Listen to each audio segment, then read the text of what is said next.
Namaste, my name is Garima. I joined Palo Alto Network last year in August, and I'm very delighted to be here with Anand Oswal, Senior Vice President and GM of Network Security here at Palo Alto Networks. Welcome to Bangalore's office, Anand. Thank you, Garima. So, how do you usually start off your day? I'm an early riser, so I'm usually up at 5 a.m. 5 a.m., okay. So the people who work with me get emails early in the morning. Okay. But usually when I start my day, I think about what are the few things I want to accomplish that day, right? Because at the end of the day, I want to feel I accomplished something, I did something meaningful, and also something important that was required. So I break it down into the things that I need to do. I also spend time thinking what meetings or what tasks somebody else can do for me. Okay, that's right? nice. Which means I can delegate to my teams so that they are empowered and they can run it, so I can do something different.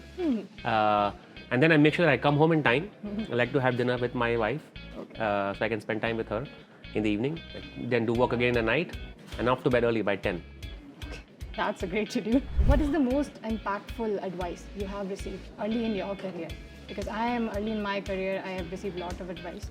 I would like to know, what did you receive as a young grad? I think one of the best pieces of advice I received early in my career was that always raise your hand when you're given a task. Sometimes you may find that the task is hard to do, but it's easier to say yes, figure it out, and you'll figure it out how to get it done. Also, early in your career, it's an opportunity for you to learn a lot more, to soak it in. So it's like your career is like a sponge at that time. You can soak in as much water as you can possibly in. So work hard, focus on what you're trying to achieve, and have fun at what you do. Okay. Yeah, that's a great advice. Right now, cybersecurity skill gap is a global problem. So what do you think, what one solution could help you reduce that gap? Look, I think there's like a shortage of millions of cybersecurity jobs globally. One thing that we can do is easy awareness. So I think at Palo Alto Network, we are working now with students in high school, right? Yeah. To ensure that we are engaging early on the cybersecurity awareness programs. We are working with governments.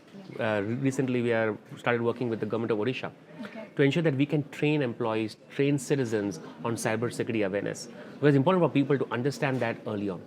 And then, of course, there are trainings. There are things that we want to do from training and curriculum perspective that will help people get trained, get certified for cybersecurity. So what would be your best advice for me? Early in your career, the most important thing is that it's a learning opportunity, right? Which means that you have so much to soak in.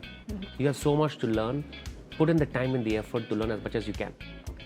Really enjoy yourself, have fun. When what you do is enjoyable and fun, then you don't count the number of hours. So just make sure it's fun, it's enjoyable, balance it out. I tell my daughter, work hard but party harder, it's okay. But make sure that you work hard, learn what you need to learn as well. So enjoy and learn, both at the same time. What is the one essential trait you're looking at in a Palo Alto's new hire? So what could be the one? I hire for attitude versus aptitude.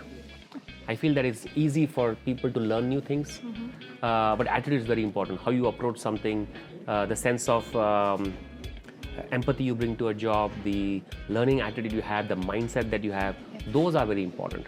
Things that you don't know, if you're smart, you'll figure a way you'll learn those things. Yeah, sure. I read your LinkedIn post about leadership. So what I would like to hear from you directly, what is your philosophy of leadership? Look, I think leadership, for me, leadership is all about making everybody around you better than what they are before you met them, right? So leadership is making sure that everybody can achieve the maximum of what they are capable of. At the same time, leadership it's also important that if you're not there, the team is going to be functioning and prospering on the right track because you now empower and train them effectively. So you left a mark on them. So train them to their best. Thank you, Anand. Thank you for having me.